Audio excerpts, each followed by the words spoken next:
দক্ষিণ এশিয়ার মানচিত্র থেকে কি তবে সত্যি মুছে যেতে চলেছে পাকিস্তান? আর মাত্র কয়েকদিন বাদেই অর্থাৎ আগামী 11ই অগস্ট কি বিশ্বের বুকে জন্ম নিতে চলেছে একটি সম্পূর্ণ নতুন স্বাধীন সার্বভৌম রাষ্ট্র? এই সমস্ত প্রশ্নগুলো এখন গোটা বিশ্বের রাজনৈতিক মহলে তীব্র আলোড়ন সৃষ্টি করেছে। কারণ পাকিস্তানের খোদ বুক চিরে নিজেদের আলাদা এবং স্বাধীন দেশ হিসেবে ঘোষণা করার চূড়ান্ত ডাক দিয়েছেন বালোচ নেতারা। আপনারা অনেকেই হয়তো জানেন যে পাকিস্তানের ভিতরের অভ্যন্তরীণ পরিস্থিতি দীর্ঘদিন ধরেই অত্যন্ত অশান্ত এবং অস্থির, কিন্তু এবার সেই অভ্যন্তরীণ অসন্তোষ এমন এক চরমে পৌঁছেছে যেখানে খোদ পাকিস্তানের একটা বিশাল প্রদেশ নিজেদের মানচিত্র থেকে বিচ্ছিন্ন করে সম্পূর্ণ স্বাধীন রাষ্ট্র হিসেবে আত্মপ্রকাশ করার ঘোষণা করে দিয়েছে। বালোচ আন্দোলনকারী নেতা মীর ইয়ার বালোচ সম্প্রতি আন্তর্জাতিক সমস্ত সংস্থাকে এক হাত নিয়ে পাকিস্তানের সেনাপ্রধান আসিম মুনিরের সমস্ত কারসাজি ব্যর্থ করে দিয়ে আগামী 11ই অগস্টকে রিপাবলিক অফ বালুচিস্তানের স্বাধীনতা দিবস হিসেবে আনুষ্ঠানিকভাবে ঘোষণা করেছেন। আর এই ঘোষণার পরেই আন্তর্জাতিক ভূ রাজনীতিতে এক বিশাল ভূমিকম্প অনুভূত হয়েছে। পুরো ব্যাপারটা একটু গভীরে গিয়ে সহজ বাংলায় পরিষ্কার করে বুঝে নেওয়া যাক। বালোচ নেতা মীর ইয়ার বালোচ সামাজিক মাধ্যম এক্স হ্যান্ডেল বা সাবেক টুইটার হ্যান্ডেলে একটি অত্যন্ত গুরুত্বপূর্ণ এবং বিস্ফোরক বার্তা দিয়েছেন। সেই বার্তায় তিনি সারা বিশ্বে ছড়িয়ে থাকা সমস্ত বালোচ নাগরিককে উদ্দেশ্য করে বলেছেন যে আগামী 11ই অগস্ট যেন তারা প্রত্যেকে নিজেদের বাড়িঘরে, ব্যবসা প্রতিষ্ঠানে, শিক্ষা প্রতিষ্ঠানে এবং জনসমক্ষে অত্যন্ত গর্বের সঙ্গে নিজেদের জাতীয় পতাকা উত্তোলন করেন। তার এই ঘোষণার মূল উদ্দেশ্য হলো বিশ্ববাসীর সামনে এটা স্পষ্ট করে দেওয়া যে বালোচ জাতির দীর্ঘদিনের লড়াই এবার তার চূড়ান্ত পরিণতির দিকে এগিয়ে চলেছে। এই দাবির পিছনে রয়েছে এক দীর্ঘ ইতিহাস, যা শুনলে আপনারাও অবাক হবেন। মীর ইয়ার বালোচ তার ঐতিহাসিক বক্তব্যে স্মরণ করিয়ে দিয়েছেন যে 1947 সালের 11ই অগস্ট যখন ব্রিটিশ শাসনের অবসান ঘটেছিল এবং ভারত ও পাকিস্তান দুটি আলাদা দেশ হিসেবে আত্মপ্রকাশ করেছিল, ঠিক সেই সময়ই বালুচিস্তানও নিজেদের একটি স্বাধীন ও সার্বভৌম রাষ্ট্র হিসেবে ঘোষণা করেছিল। তিনি অত্যন্ত জোরালোভাবে দাবি করেছেন যে সেই ঐতিহাসিক মুহূর্তের সত্যতা সে সময়ের অল ইন্ডিয়া রেডিও এবং বিশ্বজুড়ে ছড়িয়ে থাকা বিভিন্ন প্রভাবশালী সংবাদ মাধ্যমেও ফলাও করে প্রচার করা হয়েছিল। কিন্তু ইতিহাসের সেই সত্যকে বুড়ো আঙুল দেখিয়ে 1948 সালের মার্চ মাসে পাকিস্তান সামরিক শক্তি এবং হিংসার পথ বেছে নেয়।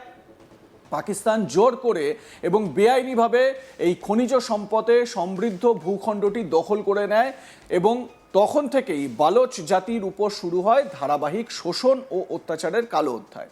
বালোচ নেতা বর্তমান তরুণ প্রজন্ম এবং বিশ্ববাসীর সামনে সেই পুরনো ঐতিহ্য ও স্বাধীনতার দাবিকে পুনরুজ্জীবিত করতে চান।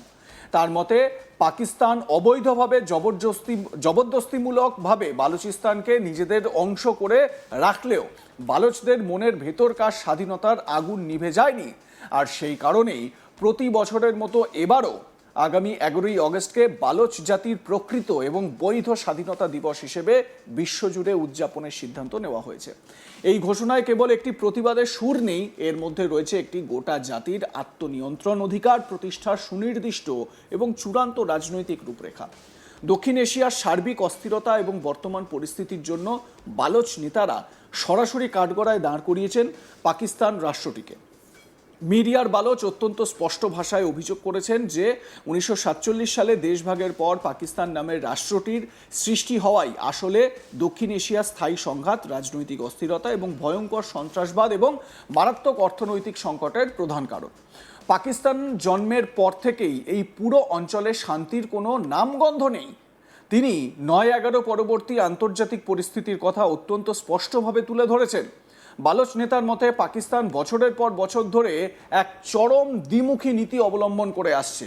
একদিকে তারা আমেরিকার নেতৃত্বাধীন পশ্চিমের দেশগুলোর কাছ থেকে সন্ত্রাস বিরোধী লড়াইয়ের অজুহাতে এবং বিশ্বমঞ্চে নিজেদের ভালো সাজার জন্য কোটি কোটি ডলারের আর্থিক সাহায্য অনুদান নিয়ে পকেট ভারী করছে, আর অন্যদিকে পর্দার আড়ালে কুখ্যাত জঙ্গি গোষ্ঠীগুলোকে মদদ দিয়ে অস্ত্র সরবরাহ করে বিভিন্ন অঞ্চলে রক্তপাত ও অশান্তি বজায় রেখেছে।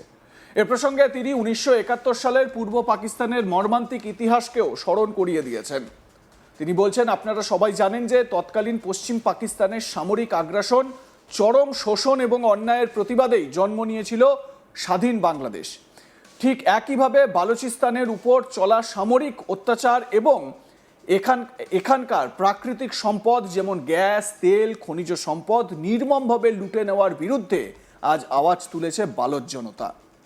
মিরিয়ার বালোচের মতে বর্তমান পাকিস্তানি কাঠামোর অধীনে এই অঞ্চলে স্থায়ী শান্তি স্থাপন করা, সুশাসন আনা কিংবা সাধারণ মানুষের মৌলিক মানবাধিকার রক্ষা করা সম্পূর্ণ অসম্ভব। পাকিস্তান কেবল শোষণ করতে জানে, তাই তাদের সাথে আর এক মুহূর্তও থাকা সম্ভব নয়। এবার আপনাদের আরও একবার দেখাই মিরিয়ার বালোচের যে এক্স হ্যান্ডেলে পোস্ট, যেখানে তিনি বিস্তারিত উল্লেখ করেছেন সেই পোস্টটি দেখুন। এই হচ্ছে মিরিয়ার বালোচের বিস্তারিত পোস্ট। আমরা এআই দিয়ে এটাকে বাংলায় ট্রান্সলেট করেছি এবং আপনাদের সামনে রাখছি যাতে বাঙালি দর্শকদের পড়তে সুবিধা হয়। বালুচিস্তান প্রজাতন্ত্র জাতীয় ঐক্যের সঙ্গে 11ই অগস্টকে বালুচিস্তানের স্বাধীনতা দিবস হিসেবে বিশ্বব্যাপী উদযাপনের ঘোষণা করছে। এই উপলক্ষে বালুচ জাতির অধিবাসীরা তাদের বাড়ি, পাড়া, বাজার, দোকান, শিক্ষা প্রতিষ্ঠান, অন্যান্য স্থানে স্বাধীন বালুচিস্তানের জাতীয় পতাকা উত্তোলন করবে এবং এই ঐতিহাসিক দিনের গুরুত্ব ভবিষ্যৎ প্রজন্মের কাছে পৌঁছে দেবে। বালুচিস্তান প্রজাতন্ত্রের নীতিগত অবস্থান সম্পর্কে তুলে ধরা হয়েছে। পাকিস্তানের সন্ত্রাসমূলক নীতি শুধু এই অঞ্চলেই সীমাবদ্ধ থাকেনি, বরং এর প্রভাব বৈশ্বিক পর্যায়ে পৌঁছেছে। পাকিস্তান থেকে উদ্ভূত সন্ত্রাসবাদের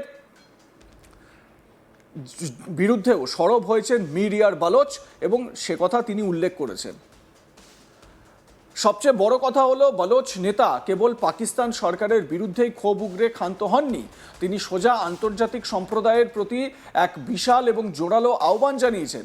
মিরিয়ার বালোচ বিশ্বের প্রধান সার্বভৌম রাষ্ট্র এবং আন্তর্জাতিক মানবাধিকার সংগঠনগুলোকে উদ্দেশ্য করে পরিষ্কার জানিয়ে দিয়েছেন যে প্রায় 6 কোটি বালোচ জাতি আজ নিজেদের একটি স্বাধীন ও সার্বভৌম রাষ্ট্রের গর্বিত নাগরিক হিসেবে গণ্য করে।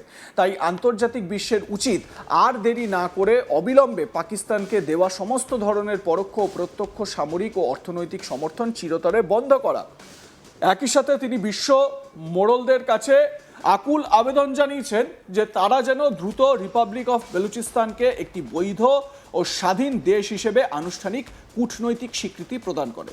এদিকে পাকিস্তানের সরকার বা পাকিস্তানের জাতীয় সরকার এবং তাদের গোয়েন্দা সংস্থা বা সেনাবাহিনীর পক্ষ থেকে বেলুচিস্তান জুড়ে দীর্ঘদিন ধরেই চরম দমনপীড়ন এবং মানবাধিকার লঙ্ঘনের নানা ঘটনা ঘটে চলেছে বলে উদ্বেগ প্রকাশ করেছে। বালোচ অ্যাক্টিভিস্টদের গুম করে দেওয়া, বিনা বিচারে আটকে রাখা এবং আন্দোলন দমানোর জন্য সামরিক শক্তি প্রয়োগ করার অভিযোগ নিয়মিত উঠে আসছে আন্তর্জাতিক গণমাধ্যমে। কিন্তু এত কিছুর পরেও পাকিস্তান সেনাপ্রধান আসিম মুনির বা সে দেশের প্রধানমন্ত্রী শাহবাজ শরীফের কোনো চাল বা কারসাজি যে বালোচ স্বাধীনতার এই তীব্র আন্দোলনকে দমাতে পারছে না, তা এই সাম্প্রতিক ঘোষণায় একেবারে স্পষ্ট। লাইক, কমেন্ট, শেয়ার করে আপনাদের মতামত জানান। দেখতে থাকুন আজ তাক বাংলা।